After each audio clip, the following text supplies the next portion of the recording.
अब आप भी साहब बैठ जाए।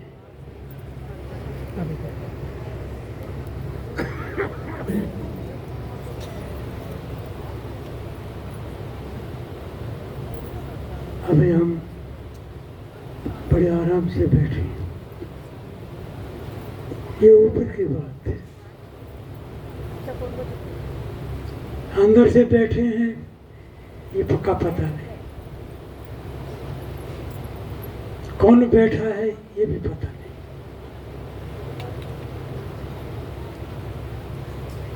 आना अच्छी बात है, आज नहीं तो कल बैठना हो जाए।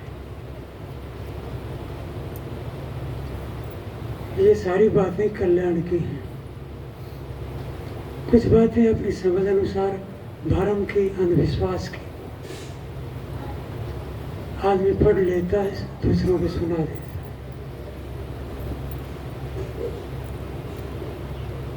उनको भी जानना और समझना चाहिए। दूसरे शब्दों में समझ बढ़ाने के लिए सत्संग करो। समझ की कमी के कारण ही सब झंझट।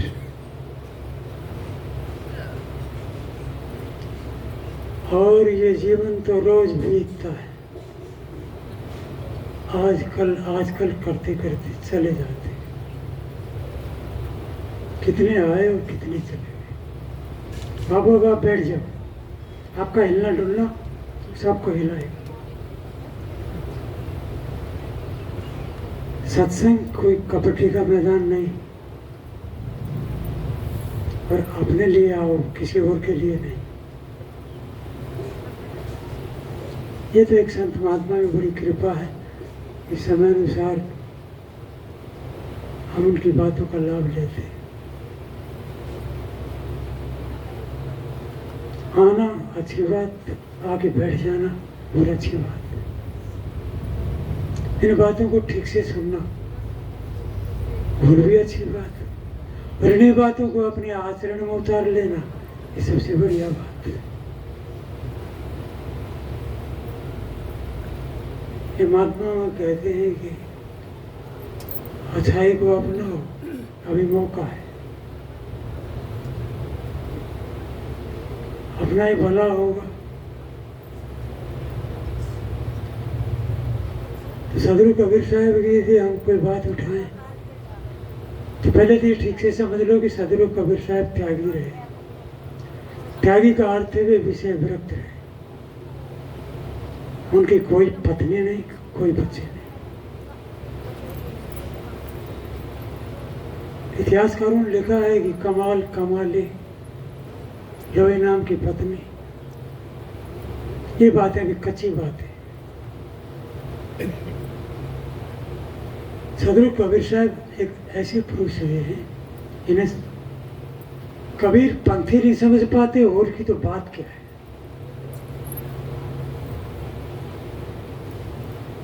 ज्ञान की दृष्टि से देखोगे पूरा जगत पानी पत्थरों का पुजारी है। और शायद ने अपनी बात हम चौथी पांचवी पुस्तक में पढ़े कि पान पूजे हरि मिले तो मैं पूजू पहाड़।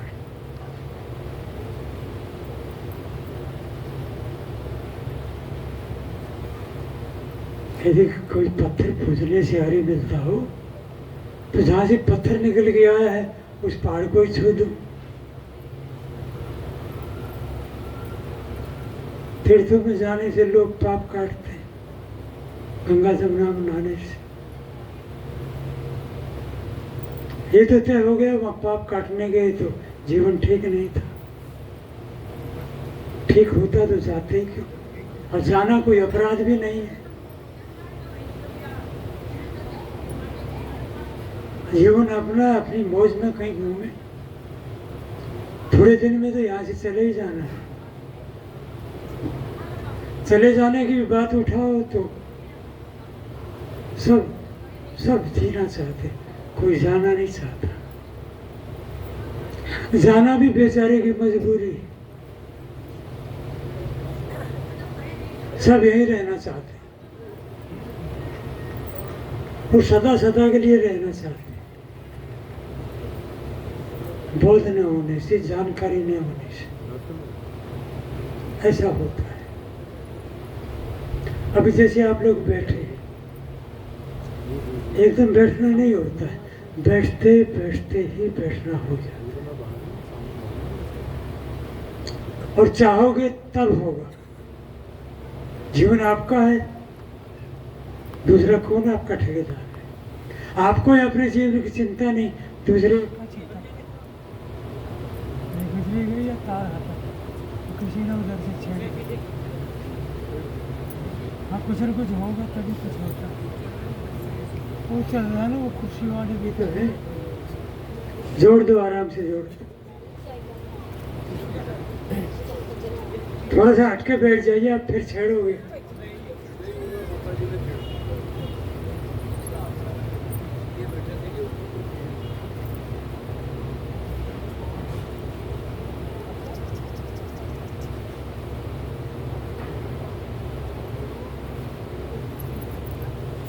सदगुरु कबीर साहब ने कहा है कि सपने सोया मानो। सपना ये सब जानते हैं। आदमी सोता है, सपना देखता है। सपना अपना नहीं होता। एक अर्थ वो सपना है। सपना कहाँ से पैदा होता है?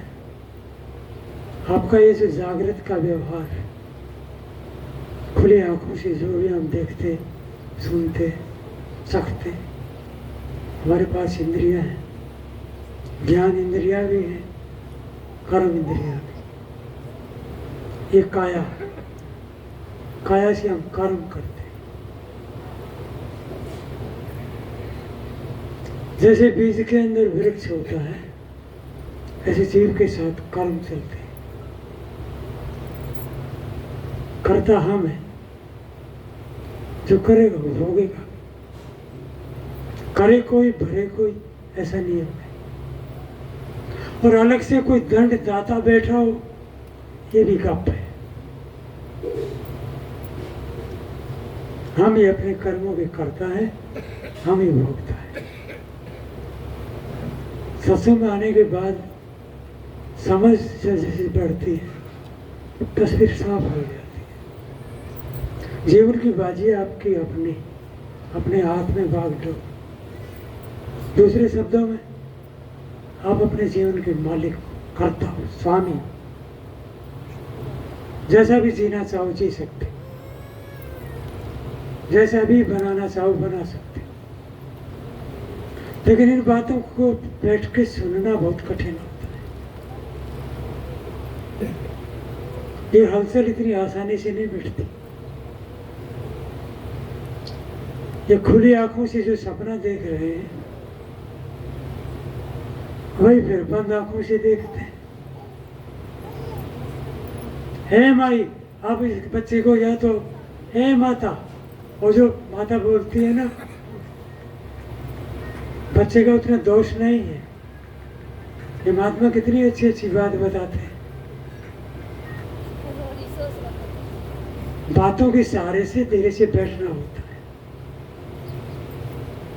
सत्संग अपने लिए करो, किसी और के लिए नहीं। और ये संस्कार बनते हैं, वो संस्कार सोच के भीतर तल पटिक जाते हैं, उन्हीं का सपना चलता है। साहब ने कहा सपना साखी है गुरु की, खुली आंखों से आदमी सोचता रहता है। देखा ये गया, समझा भी गया, पूरा जीवन बीत जाता है, इसकी सोच खत्म नहीं होती। क्योंकि भीतर से ये आदमी दुखी तृप्त नहीं। मनुष्य शरीर जो मिला है, ये कल्याण के लिए मिला है। मानव जीवन पाकर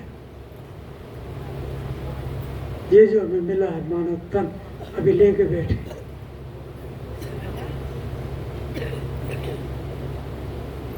इसमें हम अनुचित सोच, अनुचित कार्य करते ही रहते। ये सोच के तल पर जिसको मन काम करता रहता है। दूसरा विवाद होता है, विवाद खेलने का, बोलने का ढंग। साहब तो बोलने के बारे में बहुत कुछ कहे, ऐसी बानी बोली।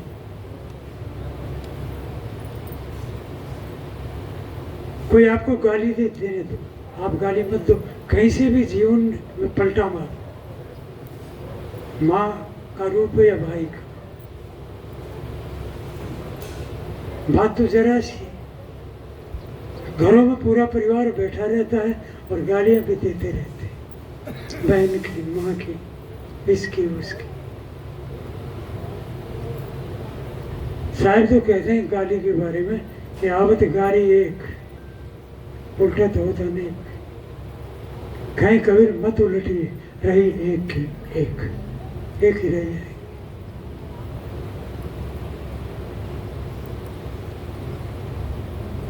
तो आदमी अपने जीवन को पाकर सत्कर्म कम करता है। मानव जीवन तो मिला, सत्संग नहीं मिला। और सत्संग रोज करना चाहिए। ये नहीं कि झोला उठा के कहीं भागते फिरे, अपने से अपनी बात करें। हमारा जीवन हमारा है, दूसरे का दूसरे का।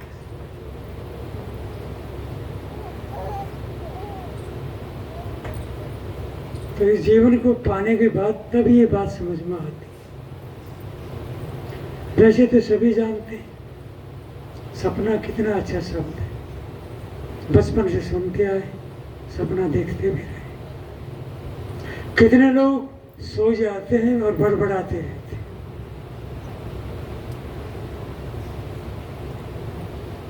बड़बड़ाना ऐसे ही नहीं होता है। आपका दिन का व्यवहार बर्ताव ठीक नहीं, आपकी सोच फिर सपने में काटती है। एक भाई को मैं खुद घाट से गिरता देखा। सोया था घाट पर, गिरा नीचे क्यों? या तो किसी के पीछे भाग रहा था या उसके पीछे कोई लगा था। कहीं ना कहीं गड़बड़ थी ना।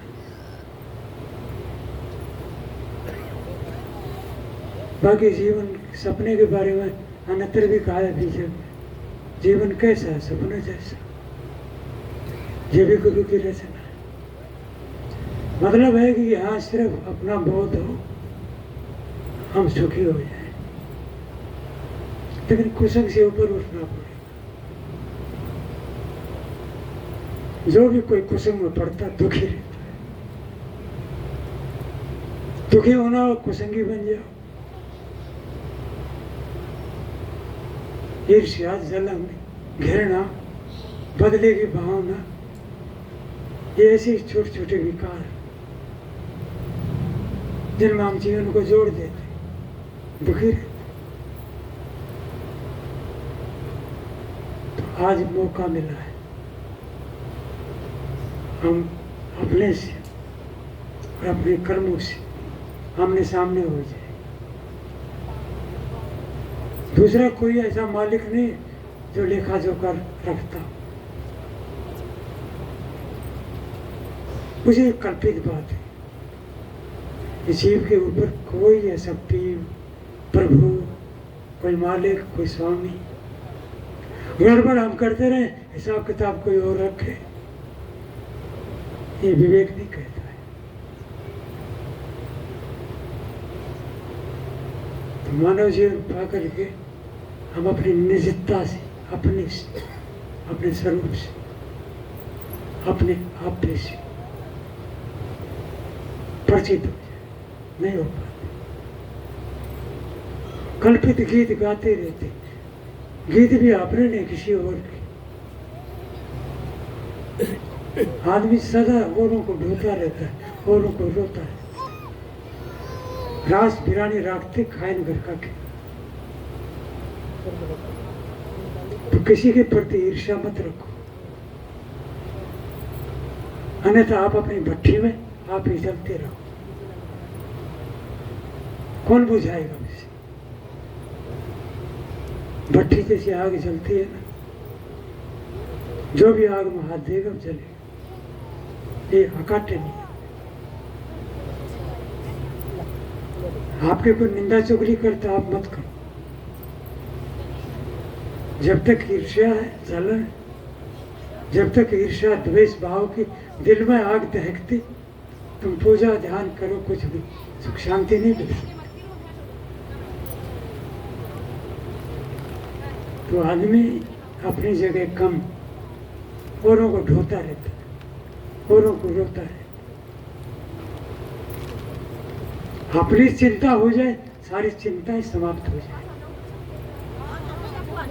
तो जीवन हमारा कैसा होना चाहिए? जाग के जियो। ये संत महात्मा ऊपर बैठे, ये हमें जगाते हैं, घूम घूम के